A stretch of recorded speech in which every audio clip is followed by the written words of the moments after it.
Chapter 13. Angels of Heaven. Ergnor held his breath as he followed the manipulations of the skilled laboratory workers.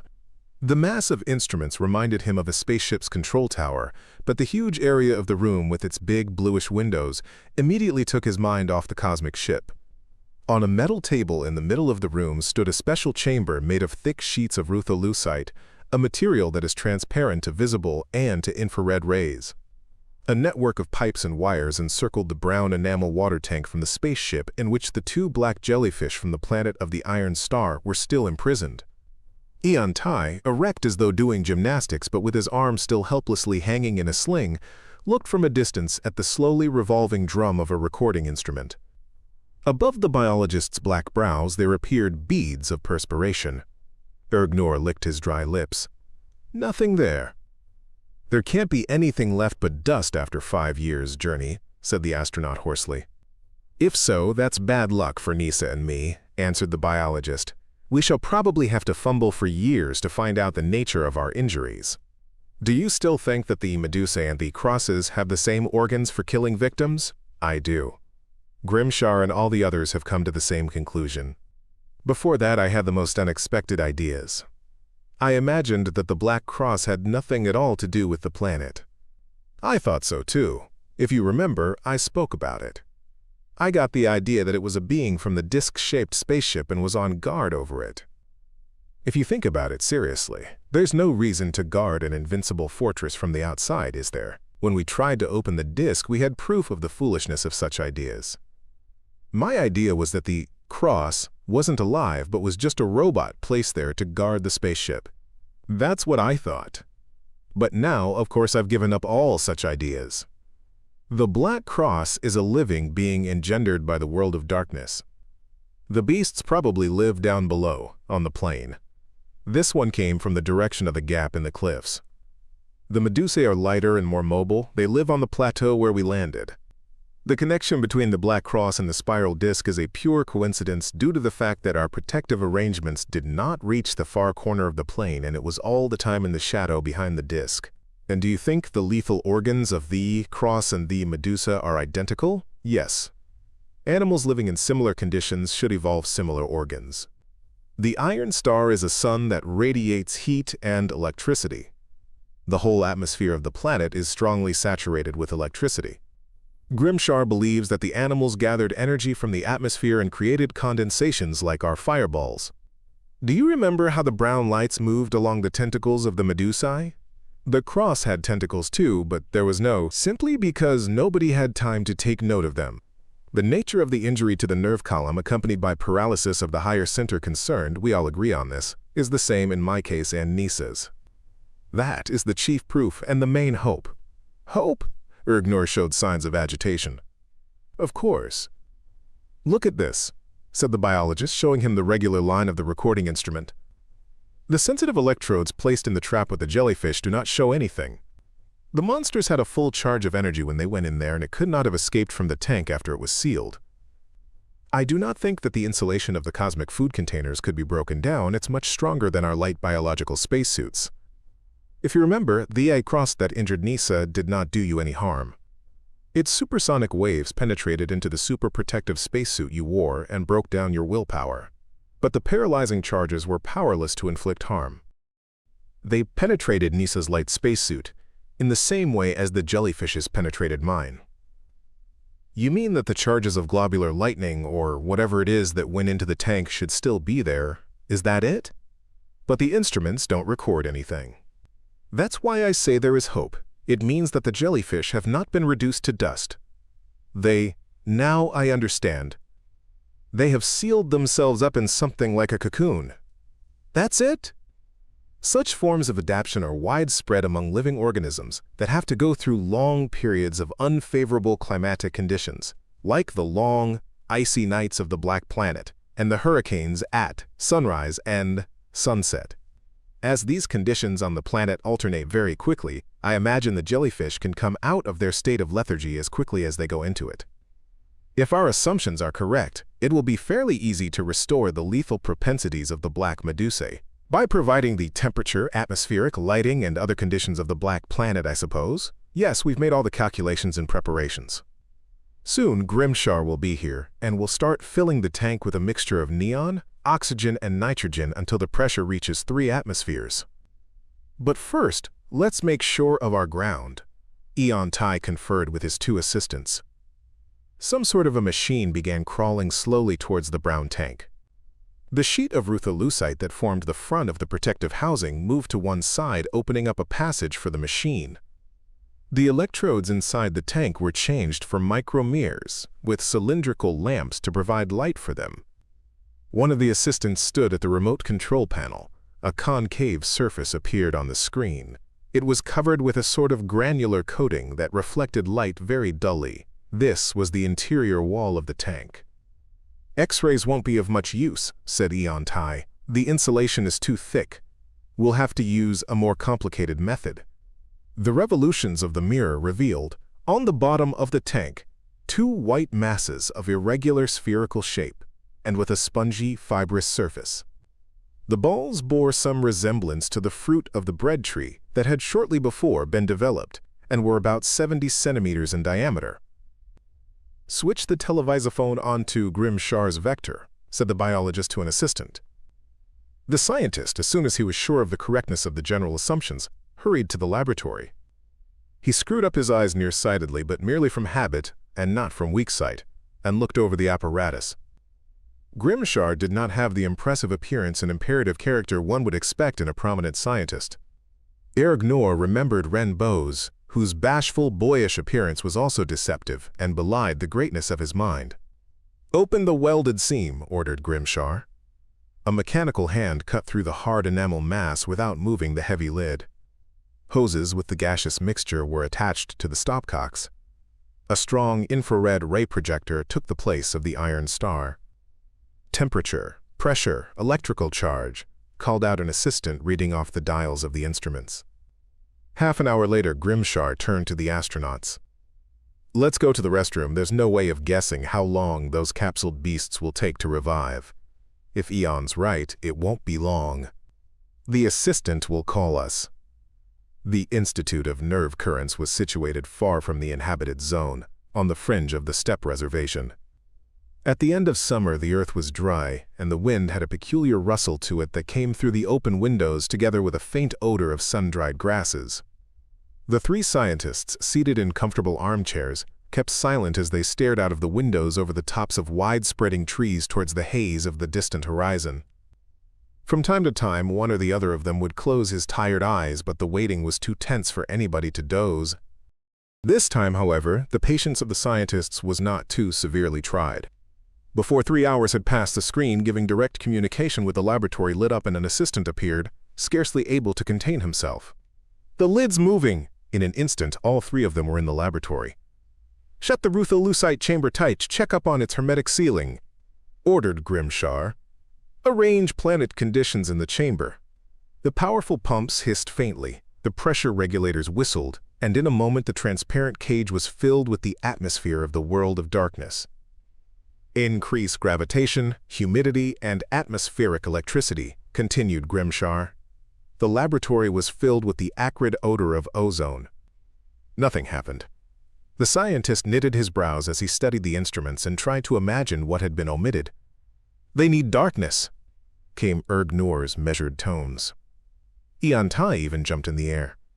"How could I have forgotten? Grimshar, you haven't been on the Black Planet, but I have." "The polarizing shutters," ordered the scientist instead of answering him. The light went out. The laboratory was illuminated only by the lights in the instruments. The assistants pulled blinds over the control desk, and complete darkness ensued. Here and there, faint stars twinkled, the luminous dials of some indicators. The breath of the Black Planet wafted in the faces of the astronauts, bringing with it memories of the awful but thrilling days of hard struggle. There was silence for some minutes that was broken only by the cautious movements of Tai, who was tuning in the demonstration screen for infrared reception and arranging the polarizing shield so that light from the screen would not be reflected. First came a faint sound and then a heavy thud as the lid from the tank fell down inside the chamber. It was followed by the familiar flickering of brown lights as the tentacles of the black monster appeared over the edge of the tank. With a sudden jump, it leaped upwards, spreading darkness over the whole area of the Rutho-Lucite chamber and banged against the transparent ceiling. Thousands of brown stars spread over the body of the jellyfish. Its black cloak bulged and formed a dome as if the wind were blowing from below, and then rested on the floor of the chamber with all its tentacles gathered in a bunch. The second monster rose out of the tank like another black phantom, its swift and silent movement inspiring fear in the onlookers.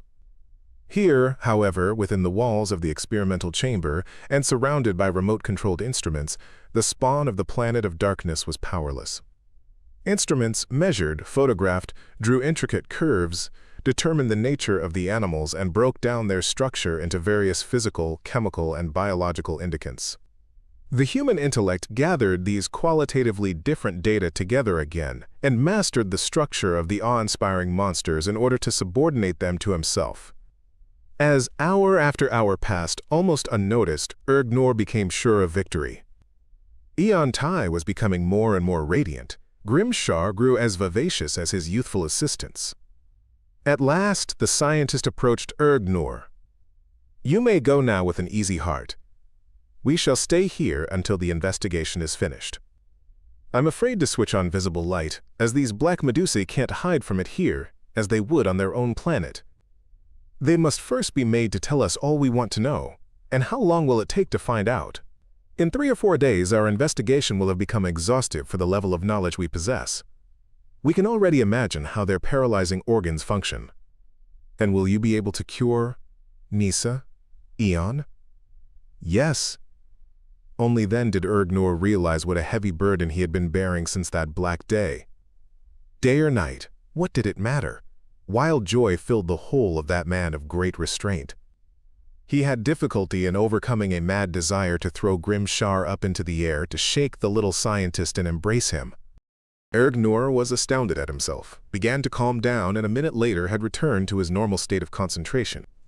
"Your studies will be a tremendous help to the future expedition that will have to fight against the black jellyfish and crosses. Of course, we shall know the enemy now. But is there going to be another expedition to that world of heavy weight and darkness? I don't doubt it." The warm morning of a northern autumn was just beginning. Ergnor, without his usual hustle, was walking barefoot on the soft grass. In front of him, at the forest fringe, the green wall of the cedars was interspersed with already leafless maples that looked like columns of thin smoke. On the reservation, man did not interfere with nature. There was beauty in the disorderly growths of tall grasses, in their mixed, contradictory, pleasant and pungent odors. A cold stream barred his way, and Ergnor turned onto a footpath. The ripples caused by the wind on the sunlit surface of the transparent water gave it the appearance of an undulating network of wavy golden lines thrown on the pebbles of the riverbed. Unnoticeable strands of moss and water weeds floated on the water, casting shadows that ran like blue patches along the bottom. On the far bank, big, pale blue harebells swayed in the wind. The aroma of damp meadows and red autumn leaves promised the joy of labor to man, for tucked away in a far corner of his heart, everyone had hidden something of the experience of the first plowman. A bright yellow oriole alighted on a branch and emitted its mocking, self-confident whistle. The clear sky over the cedar forest was turned to silver by the far-spreading wing of a cirrus cloud. Ergnor dived into the gloom of the forest with its odors of cedar needles and resin, came out on the other side, climbed a hill, and wiped his bare head that the dew had wetted.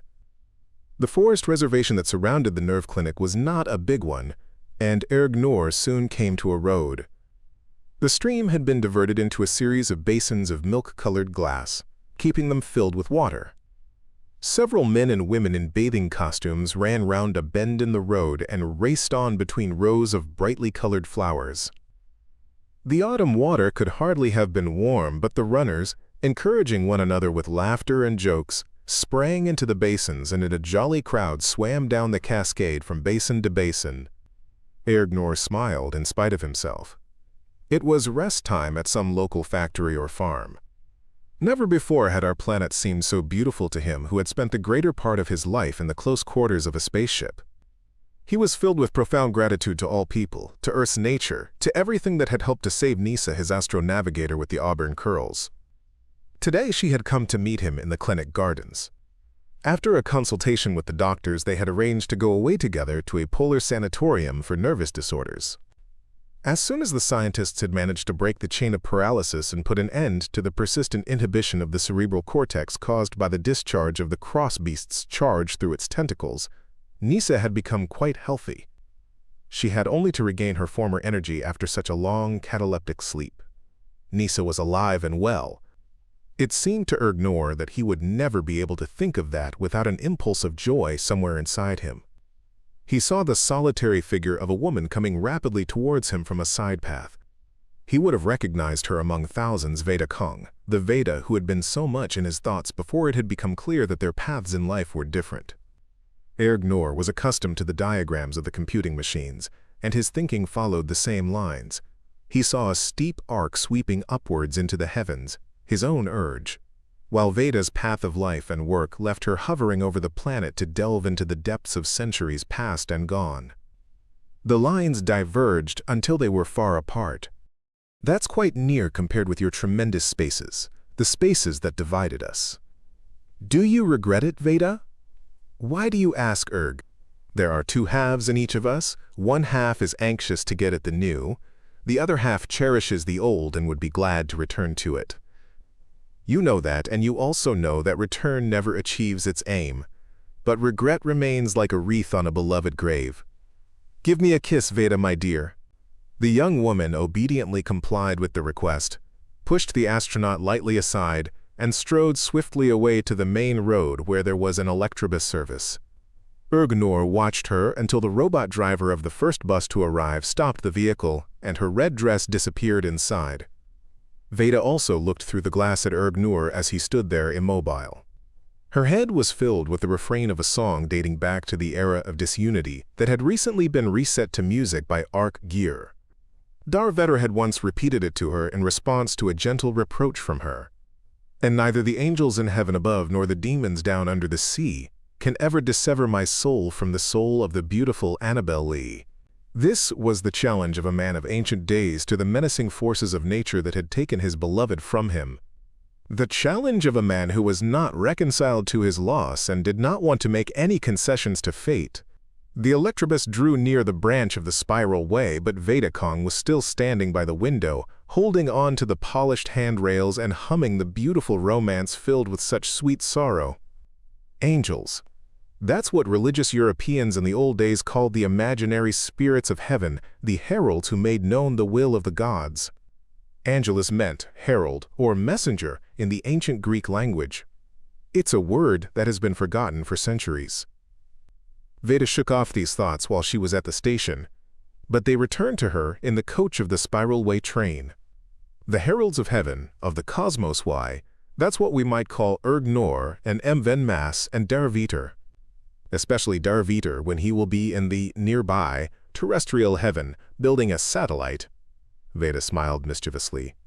Then the demons down under the sea, that's us, the historians, she said aloud, listening to the sound of her own voice, and laughed merrily. Yes, that's right, the angels of heaven and the spirits of the underworld, only Darvetter may not like it. Low cedars with black needles, a variety impervious to frosts that had been developed for the subantarctic regions, sang solemnly and monotonously in the never-slackening wind. The cold, dense air flowed like a swift river, carrying that extraordinary purity and freshness with it that one associates with the open ocean and high mountain ranges. When the wind comes in contact with the eternal snows of the mountains, however, it is dry, it tends to burn like sparkling wine. Here, the breath of the ocean made its heavy touch felt as the wind wrapped the body in a humid mantle. The building of the White Dawn Sanatorium stretched down to the sea in terraces, the rounded form of its glass walls resembling the huge ocean liners of ancient days. The pale vermilion tones of the walls, staircases, and vertical columns were in sharp contrast to the domed masses of the chocolate and violet andesite cliffs, cut by blue and gray porcelain-like paths of cast syenite. The polar night in late spring, however, made all colors alike in its specially white light that seemed to come from the depths of the sky and the sea. The sun had hidden for an hour behind the plateau to the south. A majestic arc of light covered the southern half of the sky, reflected from the giant ice cap of the southern continent that still remained on the high plateau of the eastern part to where it had been moved back by the will of man who had reduced it to 1/4 of its former mass. The icy white dawn, whose name the sanatorium bore, turned the whole countryside into a phantom world of light without shadows or reflections. 4 people were coming down the silvery porcelain path to the ocean. The faces of the 2 men who walked behind seemed carved out of gray granite, and the big eyes of the 2 women were bottomless and mysterious. Nisa Greet, pressing her face against the fur collar of Veda Kong's jacket, was arguing with the historian. Veda, making no effort to conceal her faint amazement, was looking into that gentle face that outwardly resembled hers. I believe that the best gift a woman can make to the man she loves is to recreate him, and in this way prolong the existence of her hero. Then another loving woman will create a new copy. Why, it's almost like immortality. Men feel differently about us, answered Veda. Darviter once told me that he would not like to have a daughter that was too much like the woman he loved because it would be hard to go out of the world and leave her behind without him, without the cloak of his love and tenderness. Leave her to a fate of which he would know nothing. That's just a relic of the jealousy and protection of the old days. I cannot bear the thought of parting with a tiny being that is mine to his last drop of blood, continued Nisa, full of her own thoughts, of giving him up to the school as soon as I have finished nursing him. I can understand you, although I do not agree, said Veda, frowning, as though the girl had touched a painful string in her heart. One of mankind's greatest victories is the conquest of the blind instinct of maternity, the realization that only the collective upbringing of children by people trained and selected for the job can produce a man of our society. That insane maternal love of the past has almost died out. Every mother knows that the whole world is kind to her child and that he runs none of the dangers he formerly did. And so the instinctive love of the she-wolf that arose out of fear for her progeny has disappeared. I understand all that, but only with my mind, said Nisa. I not only know it but feel it. I know that the greatest happiness is to bring joy to another, and that is now possible for anybody, irrespective of age. That which was possible in former ages for parents and grandparents, and most of all for mothers. Why must one always be together with the little one? That's also a relic of ancient days, when the woman was compelled to live a narrow life and could not always be together with the man she loved. You'll always be together as long as you love each other. I don't know, but sometimes I feel an overpowering desire to have beside me a little one that is like him. It is so strong that I clench my hands in despair. No, I don't know anything. There's Java, the mother's island. Those who want to bring up their own children live there. Those who've lost their dear ones, for example. Oh no! And I couldn't be a teacher either, like those who have some special love for children. I feel that I have great strength, and I've been into the cosmos once already. You're the personification of youth, Nisa, and not only physically. Like all people who are very young, you don't realize when you come up against contradictions that they are what go to make up life. You don't realize that the joy of love will most certainly bring anxiety, cares, and sorrows that will be the greater, the stronger the love. And you think that you'll lose everything at the first blow struck by life. As she uttered those last words, Veda herself became aware that Nisa's restiveness and anxiety were not to be explained by youthfulness alone. Veda had made a mistake common to many people, that of believing that spiritual traumas heal together with physical wounds. That, however, is not the case, for wounds to the psyche remain for a long, long time, hidden deep down in a physically healthy body, and they may open up at any moment from the most insignificant of causes.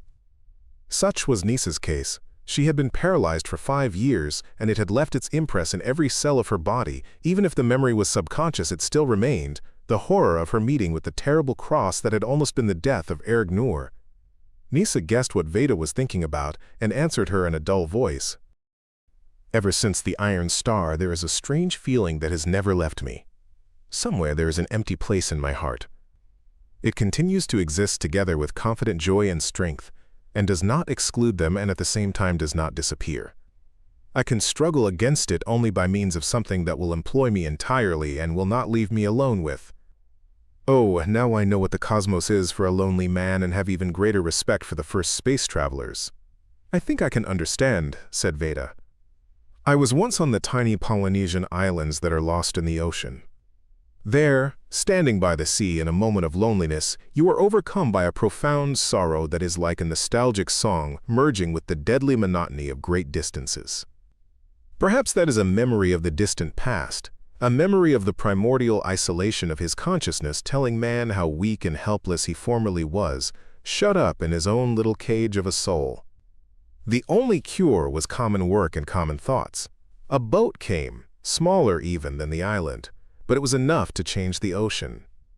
A handful of companions and a ship is a world of its own striving towards distant objectives that they can reach and subordinate to their will.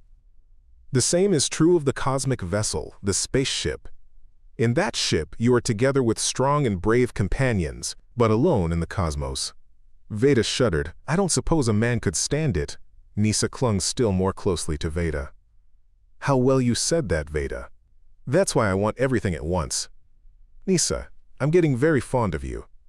Now I can sense the meaning of your decision, but at first I thought it was sheer madness. For a ship to be able to return from such a long flight, your children will have to take your places on the return journey. 2 ergs, or maybe more. Nisa squeezed Veda's hand and pressed her nose against her cheek, cold from the wind. Do you think you can stand it, Nisa? It's impossibly difficult. What difficulties are you talking about, Veda? Asked Ergnor, turning round on hearing her last exclamation. Have you come to an agreement with Darviter? For the last half-hour he's been trying to persuade me to give the youth the benefit of my experience as an astronaut, and not to set out on a flight from which I shall never return. Has he persuaded you? No! My experience as an astronaut is still more necessary to pilot Lebed to her destination up there, said Erg, pointing to the bright starless sky, to the place where Achernar should be seen, lower than the Lesser Magellanic Cloud and just below Tucana and the Hydra, to pilot her where no ship from Earth has ever been before.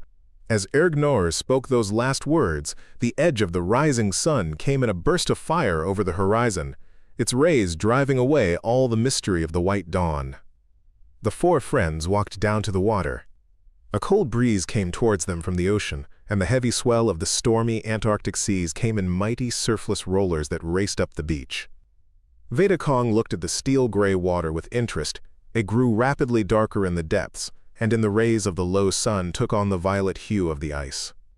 Nisa Greet was standing beside her in a blue fur coat and round cap from which her dark auburn curls escaped in profusion. The girl held her head up in her usual pose. Der Vader could not help but admire her, but frowned as he did so. Vetter, don't you like Nisa? Exclaimed Veda with exaggerated indignation. You know I'm very fond of her, answered Der Vader moodily, but at the moment she seems to me so small and fragile in comparison with... With what awaits me? Asked Nisa with a note of challenge in her voice. Are you transferring the attack from Erg to me now? I wasn't thinking of anything of the sort, answered Der Vetter seriously and sadly. But my grief is natural. A beautiful creature of my wonderful earth must disappear into cosmic void, into the darkness and frightful cold. It's not pity that I feel, Nisa, but grief over a loss. You feel the same about it as I do, agreed Veda. Nisa, a bright spark of life. And dead, icy space. You think I'm a delicate flower? Asked Nisa, and there was a strange intonation to the question that made Veda hesitate to agree that that was what she did think. Who, more than I, enjoys the struggle against the cold? And the girl took off her cap and her fur coat and shook out her auburn curls. What are you doing? Asked Veda, the first to guess her intention. She ran to get hold of the girl. But Nisa ran to the edge of the cliff, threw her fur coat to Veda, and stood poised over the water. The cold waves closed over Nisa, and Veda shivered as she tried to imagine the sensation of such a bath. Nisa calmly swam out to sea, cutting through the waves with strong strokes. As she rose on a crest, she waved to those on shore, inviting them to join her in the water. Veda Kong watched with growing admiration. Vetter, Nisa would be a better mate for a polar bear than for Erg. How can you, a man of the north, admit yourself beaten? I am a northerner by ancestry, but still I prefer the warm southern seas, admitted Darvader plaintively, as he walked unwillingly towards the edge of the sea. He took off his clothes and touched the water with his toe, and then, ouch, he plunged into an approaching steel-gray wave. With 3 powerful strokes, he reached the crest of a wave and dived into the trough of another. Darveter's reputation was saved by his many years of training and his habit of bathing all the year round. His breath was checked and there were red rings before his eyes. A few brisk dives and leaps in the water returned to him the ability to breathe freely. He returned shivering and blue with the cold and ran up the hill together with Nisa. A few minutes later they were enjoying the warmth of their fur clothes. It seemed that even the icy wind brought with it a breath of the coral seas. "The more I get to know you, the more I'm convinced that Erg hasn't made any mistake in his choice," whispered Veda. "You, better than anybody else, will be able to encourage him in a moment of difficulty, to bring him joy and take care of him." Nisa's cheeks, devoid of any sunburn, were flushed a rosy red. At breakfast on a high crystal terrace that vibrated in the wind, Veda met the girl's gentle, pensive glance several times. All 4 ate in silence, unwilling to talk as people usually are on the eve of parting for a long time. "It's hard to have to part from such people when you have only just got to know them," Darveter suddenly exclaimed. "Perhaps you," began Ergnor. "My free time is over. It's time for me to get up into the sky. Grom Orm's waiting for me. And it's time for me to get down to work too," added Veda. "I'm going down into the depths, into a recently discovered cave, a treasure repository of the era of disunity. Labed will be ready to take off in the middle of next year, and we're going to start preparations in 6 weeks from now," said Ergnor softly. "Who's directing the outer stations at the moment?" "So far, Junius Antis has been, but he doesn't want to give up his job with the memory machines, and the council has not yet confirmed a candidacy of Mbeong, an engineer and physicist from the Labrador F station. I don't know him. Few people do. He's working for the Academy of the Bounds of Knowledge on questions of megawave mechanics. What may that be? The powerful rhythms of the cosmos, huge waves that spread slowly through space. The contradiction between colliding light velocities producing negative values greater than the absolute unit, for example, finds expression in the megawave. The problem has not yet been developed. And what is Mvianmas doing? He's writing a book on emotions. He too has very little time left to himself. The Academy of Stochastics and Prognostication has appointed him to a consultative job in connection with the flight of your Labed. As soon as they have enough material for him, he'll have to give up his book. That's a pity. It's an important subject. It's time we had a proper understanding of the reality and strength of the world of emotions, said Ergnor. I'm afraid Mvianmas is incapable of a cold analysis, said Veda. That's as it should be. If he were, he wouldn't write anything outstanding, objected Darveter as he rose to his feet to say goodbye. Till our next meeting, Erg and Nisa held out their hands to him. Hurry up and finish that job of yours, or we shan't meet again. Yes, we shall, promised Darveter confidently. Even if it's only in the Elhamra desert before the takeoff. Before the takeoff, repeated the astronauts. Come on, my angel of heaven, said Vedakong as she took Darveter by the arm, pretending not to notice his knitted brows. You're probably fed up with Earth? Darveter stood with his feet wide apart on the still shaky structure that formed the skeleton of the hull and looked down into the fearful abyss between the clouds. Our planet was there, and its tremendous size could still be felt at a distance of 5 times its own diameter. He could see the gray outlines of the continents and the violet of the seas. Darveter recognized outlines that had been familiar to him from childhood through pictures taken from satellites. There was the concave line with dark strips of mountains stretching across it. To the right, the sea sparkled, and directly under his feet was a narrow mountain valley. He was in luck that day. The clouds had parted directly over that part of the planet where Veda was living and working. At the foot of the vertical terraces of iron-colored mountains, there was an ancient cave that went deep into the earth, and a number of extensive stories. It was there that Veda was selecting from amongst the dumb and dusty fragments of past life, those grains of historical truth without which the present could not be properly understood, nor the future foreseen. Darveter, leaning over the rail of a platform of corrugated zirconium bronze, sent a mental greeting to the spot, roughly conjectured, that was fast disappearing under the wing of the cirrus clouds of intolerable brightness coming up from the west. The darkness of night stood like a wall sprinkled with shining stars. Layers of clouds floated by like gigantic rafts hanging one over the other. Below them the Earth's surface was rolling into the darkening abyss, as though it were disappearing forever into the absolute. A delicate zodiacal light clothed the dark side of the planet, shedding its glow into cosmic space. There was a layer of light blue clouds over the daylight side of Earth that reflected the powerful light of the blue-gray sun. Anybody who looked at the clouds except through dark filters would be blinded, as would anybody unprotected by the 800 kilometers of Earth's atmosphere who turned his face to the sun. The harsh, shortwave rays, ultraviolet and X-rays, were irradiated in a powerful stream that was lethal to all living things. A constant downpour of cosmic particles was added to the stream. Newly awakened stars, or those that had collided at unimaginably great distances in the galaxy, sent deadly radiation out into space. Only the reliable protection of their spacesuits saved the workers from speedy death. Darth threw the safety line over to the other side and moved towards the radiant dipper of Ursa Major. A giant pipe had been fixed in position throughout the entire length of the future satellite. At either end, acute-angled triangles rose up from it to support the disks radiating the magnetic field. When the batteries transforming the sun's blue radiations into electricity were installed, it would be possible to do away with lifelines and walk along the lines of force in the magnetic field with directional plates on the chest and back. "We want to work at night." The voice of a young engineer, CAD Light, suddenly sounded in his space helmet. "Altai has promised to provide the light." Darth looked to the left, and below were a bunch of cargo rockets, tied together, lay like sleeping fish.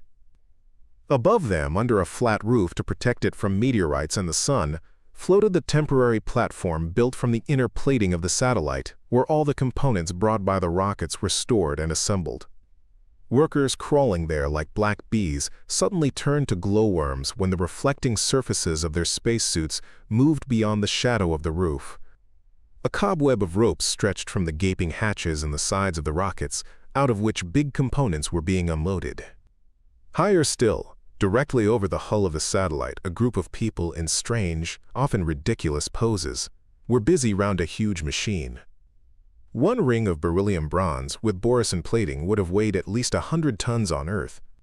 Here the huge mass was dangling beside the metal skeleton of the satellite on a thin wire rope whose only purpose was to keep all these components rotating round Earth at the same velocity. The workers became confident and agile once they had become accustomed to the absence of weight, or rather to the negligible weights. These skilled workers, however, would soon have to be replaced by others. Lengthy periods of physical labor without gravitation lead to disturbances in blood circulation, which might become chronic and make the sufferer a permanent invalid on his return to Earth. For this reason, the shift on the satellite was one of 50 working hours, after which the worker returned to Earth, going through reacclimatization at the intermediate station revolving round the Earth at a height of 900 kilometers. Darth Vader directed the assembly of the satellite and tried to avoid physical exertion, although, at times, he badly wanted to help hasten the completion of some job or another. He would have to hold out at a height of 57,000 kilometers for several months. If he agreed to night work, he would have to send his young workers back to the planet and call others before time. Barian, the construction job's second planet ship, was on the Arizona plain, where Grom Orm sat at the TVP screens and registration machine controls. A decision to work through the entire icy cosmic night would have reduced the time required for assembling the satellite by 1/2, and Darth Vader could not let such an opportunity pass. As soon as they had obtained his consent, the workers came down from the platform, running about in all directions, making a still more complicated network of ropes. The planet ship Altai, that served as living quarters for the satellite builders and hung motionless, moored to one end of the satellite's main beam, suddenly cast off the hawsers that linked her main hatch with the satellite. A long stream of blinding flame shot out of her exhausts. The huge ship swung round swiftly and silently, not the slightest noise carrying through the emptiness of interplanetary space. The skilled commander of Altai needed no more than a few strokes of his engines to send the ship 40 meters above the structure and turn with his landing lights directed at the assembly platform. Hawsers were again dropped between the ship and the satellite, and the whole mass of objects suspended in space became motionless relative to each other as they continued their revolutions round the Earth at a speed of about 10,000 kilometers an hour. The distribution of the cloud masses told Darth Vader that the construction job was passing over the Antarctic region of the planet and would, therefore, soon enter Earth's shadow. The improved heating system of the spacesuit could not fully guarantee its wearer against the bitter cold of cosmic space, and woe betide the careless traveler who exhausted his batteries. An architect-director had been killed that way a month before when he hid from a meteorite shower in the cold shell of an open rocket. He did not live to reach the sunny side of the planet. Another engineer was killed by a meteorite. Such occurrences could not be foreseen or prevented with any degree of certainty. The building of a satellite always claimed its victims, and nobody knew who would be the next. The laws of stochastics, although only partly applicable to such tiny particles as individual people, said that he, Dar Vader, would most probably be the next because he would be there, at that height, and open to all the vagaries of the cosmos, longer than anybody else. There was an impudent little inner voice, however, that told Dar Vader that nothing could possibly happen to his magnificent person. No matter how ridiculous such confidence may have been for a mathematically minded man, it never abandoned Dar Vader and helped him calmly balance himself on narrow girders and grills on the open, unprotected hull of the satellite in the abyss of the black sky. Structures on Earth were erected by special machines called embryotecti because they worked on the principle of the cybernetic development of the living organism. It goes without saying that the molecular structure of the living organism, affected by the hereditary cybernetic mechanism, was immeasurably more complicated.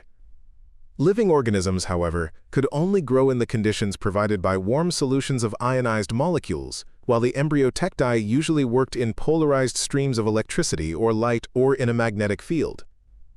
The markings and keys on all the component parts painted in radioactive thallium gave the correct orientation to the machines assembling them precisely and at high speed. At the great height of the satellite there were not and could not be any such machines.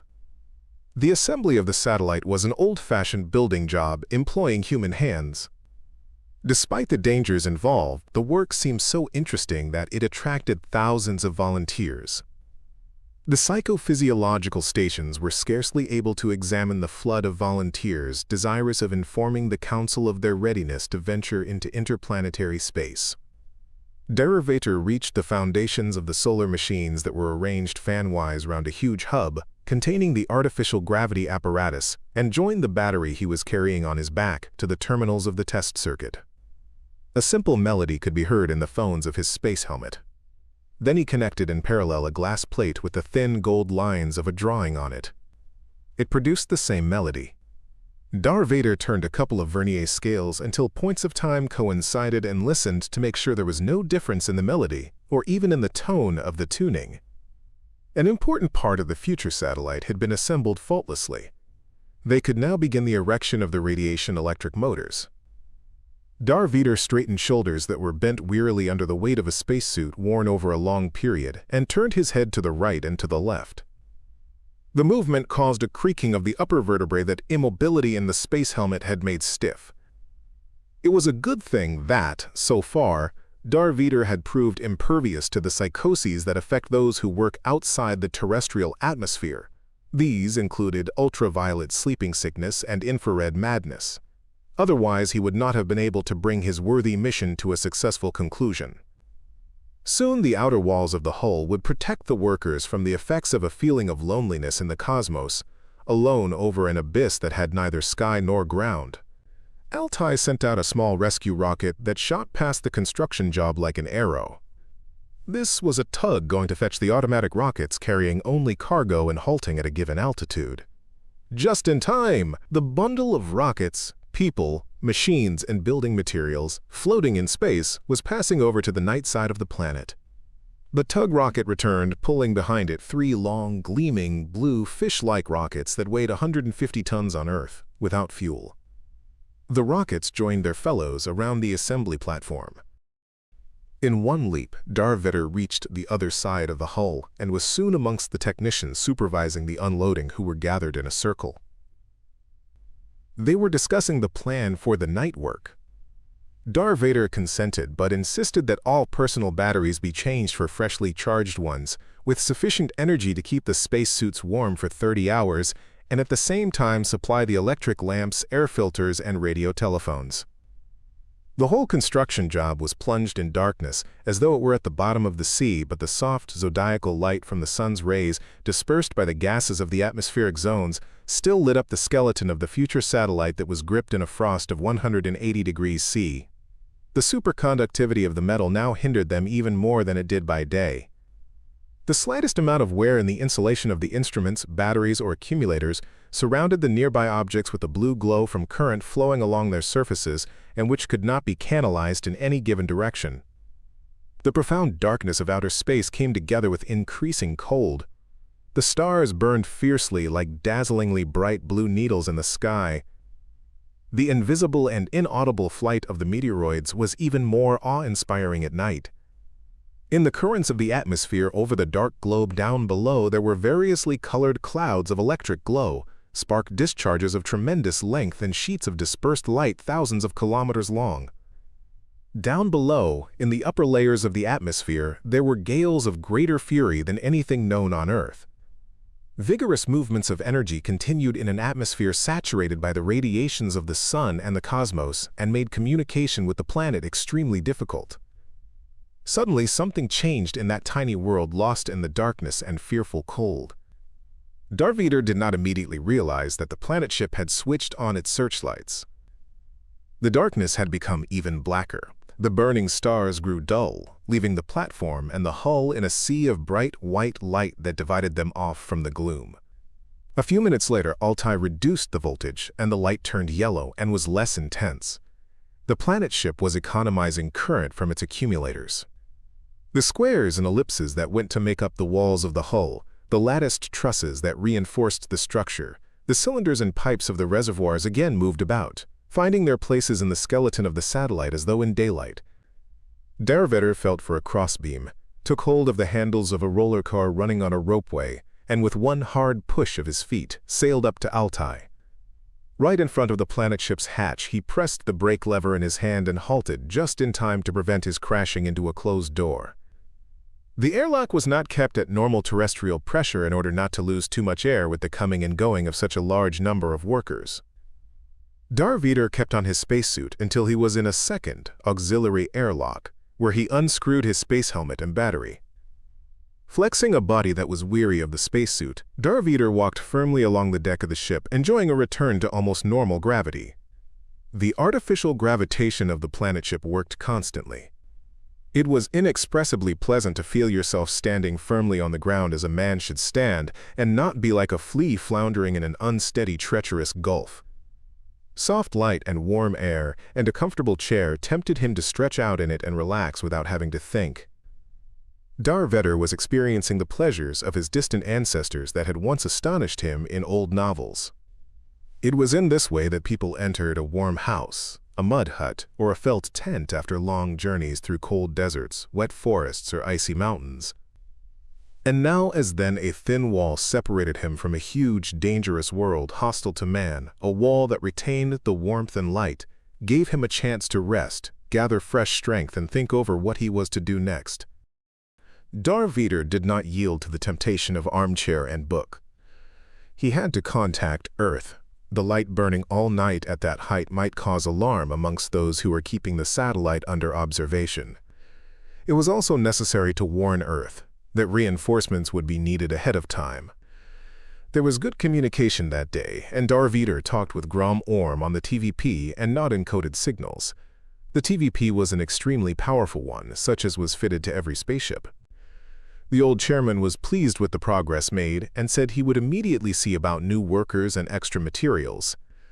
Darvider left the Altai's control tower and passed through the library that had been re-equipped as a dormitory with 2 tiers of bunks. Cabins, dining rooms, the cook's galley, the side corridors, and the forward engine room had all been fitted out with extra bunks. The planet ship had been converted into a stationary base and was overcrowded. Scarcely able to drag his feet, Darvider walked down the corridor, paneled with plastics warm to the touch, and lazily opened and closed hermetically sealed doors. He was thinking of astronauts who spent dozens of years inside such a ship without any hope of leaving it before the appointed time, a cruelly long one. He had been living there 6 months, and every day had left the narrow confines to work in the oppressive spaces of interplanetary vacuum. He was already longing for his beautiful Earth, with its steppes and seas and the teeming life of the big centers in the inhabited zones.